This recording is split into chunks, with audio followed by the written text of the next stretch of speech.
1826 жылы 28 август айында Төлеңгіт болысының халқының Мұрат Болатқановты болыс басшылығына сайлаған хаттама құжаты архивте бар. Бұл құжат араб әліпбиімен жазылған. Төлеңгіттің үш биі арғынның көзтаңбасымен қол қойған. Бұлар Мамадай руынан Жәнібек Тұрсынбаев, Қанай руынан Дән Қанаев және Құсшы руынан Топан Ізбасаров болады. Бір өкініштісі, араб әліпбиімен жазылған түпнұсқаның көшірмесі берілмейді екен. Назарларыңызға ұсынып отырғаным орыс әкімшілігі үшін аударылған орысша нұсқасы ғана. Ал енді осы құжатқа қол қойған бидің біріншісі Жәнібек Тұрсынбаев Мамадайыр руынан болады. Жалаңтөс атасынан, атақты Татан батырдың немересі. Шұбартаулық Үскенов Қайралап, Қалиақбаров қаһарман ақсақалдардан қалған шежіреде Жалаңтөстен Сармырза, Тілеу, Есенбай үш атадан тараған ұрпақ қана жіктеледі. Негізі Жалаңтөс жалаң атадан 6 ұл болған. Шапқыншылық заманның қиындығынан ба, әлде жалаң ру тармақ әйтеуір бір себептермен шежіреге толық түспеген. Шежіренің тағы бір нұсқасында Жалаңтөстен Қайзақ, Байзақ, Сармырза, Тілеу батыр туады. Сармырзадан Татан батыр, одан шешендігімен аты шыққан әйгілі Шоңай би Сабат батыр туады. Сабаттан Тіленші батыр туады. Тіленші Байсақ сияқты аруақты батырлардың қалмақтарымен шайқасқан көзсіз ерліктері де аңызға айналған. Кейіннен ағайынды екі батыр Емелтауда бірге жерленіп, мазары Қос батыр аталып кеткен. Байсақ батыр болумен қатар бірге ел ісіне араласқан шешен, дуалы ауыз, батагөй адам болған. Тілеу батыр да қалмақтармен жекпе-жекке жиі түскен көзсіз батырлығымен ерекшеленеді. Әдетте ел жиналып жауға аттанар алдында араларында жалаңнан адам болмаса жауға шаппай жорықты кейінге қалдырған. Жалаң ат ұрпақтар шеттерінен өжет, қорғу дегенді білмейтін батылдығымен дараланған. Сонымен бірге ақ көңіл, қайтымы шапшаң, ұсақ түйекті елемейтін аңқылдаған қасиеттерінде ел жақсы біледі. Ақтөс атасынан шыққан Жапар Сасаев ертеректе қыр жалаңдары деп Қалмақ Емел өңірін мекендейтін жалаң елін айтушы еді. Ал Шұбартау Балқаш өңіріндегі жаландарын ой жалаңдары деп атайтын дейді. Жалаңтөс атасынан тарайтын тұқымнан Иісі, Шұбартау, Саяқ, Балқаш, Жетісу өңіріне аты шыққан Дәуітбай, Шалбай секілді байлар шыққан. Дәулетімен әйгілі болған Кенбай Шұбартауда ел басқарып болыстығымен әйгілі болды. Серғазы Таяқ, Наушабай, Тіленші билердің де атағы Шұбартауда әйгілі болған. Құрметті көрермендер, жоғарыда айтылған үш бидің бірі Топан Ізбасаров Құсшы руының биі. Топан Ізбасаров арғы аталары Құсшының Қыпшақ Төпей атасынан, Төпейден Мая, Төлес аталары туады. Маядан Құл болды, Алдаберді, Қангелді, Тілеуберді туады. Төлестен Жүнді, одан Өтей, одан Мәлеке мен Есенқұл туады. Мәлекеден Ізбасар туады. Ізбасардың әкесі Мәлек, ағасы Есенқұл батыр екеу Абылай ханмен бірге Түркістаннан бірге келген.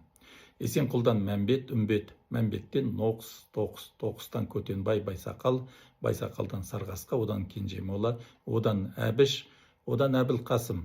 Әбілқасым 1903 жылы 40 жаста болатын. Қарымсақтан Тойшыбек, екеуі де 1903 жылдар Шұбартау болысының 400 шаңырақтан тұратын Құсшы руын, Аманнан туатын Тәкежан мен Қарымсақтан туатын Тойшыбек екеуі старшын болып бірге басқарды. Олардың арғы аталары Саяқтан Оңғы, одан Құсшы Сарбағыз Солты, Құсшыдан Қағазды Қарлықты, Аман Қарымсақ, Қағаздан Тебер, одан Меркіт, Есенгелді туады. Меркіттен Жаңбыршы Қойкел, Есенгелдіден Есқұл Достай, Есқұлдан Өтеген, одан Исабай. Исабай 1903 жылы 55 жаста болды, ауылдың старшыны болды. Достайдан Тойғанбай, Қарлықтыдан Сабатар, одан Қақы, одан Кенжебай, одан Ерназар туады. Ерназар Зайсандағы Құсшы руына келіп, Шұбартаудағы туыстарында қалып қойған.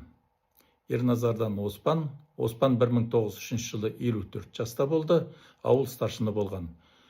Құрметті көрермендер, біз бұл жолы Құсшылардың Шұбартаудағы ел басқар адамдары туралы қысқаша шежірелік деректермен тоқталамыз. Келесі жолы бұйыртса, Қарқаралыға ертістен тұлпармен жүзіп өткен Құсшылар тарихын және Шайбанды хандар, әйгілі Әбілқайыр хан мен оның немересі атақты Мұхамед Шайбан ханның Құсшылардың арасында өмір сүріп, Құсшы аталықтың қатаң тәлім тәрбиесі көрген туралы баяндайтын боламыз. Сонымен ендігі әңгімеміз Хаттамаға қол қойған үш бидің бірі Дән Қанайып туралы болады. Шежіреде Қанайдан өтеулі, өтеп берген, Құдай берген Кішен, Дән, Бұлан, Қоңыр дербісәлі туады.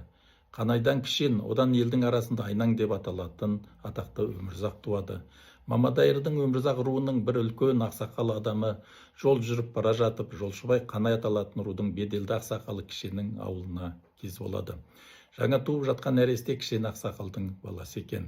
Ауыл адамдар жолаушыны қарсы алып қонақ етіп, құтты қонақ келсе қой егіз табады. Жақсы лепес жарым ырыс дегенде жақсы атаның тұқымысыз, нәрестенің атын сіз қойыңыз деген соң жолаушы ойлана келе.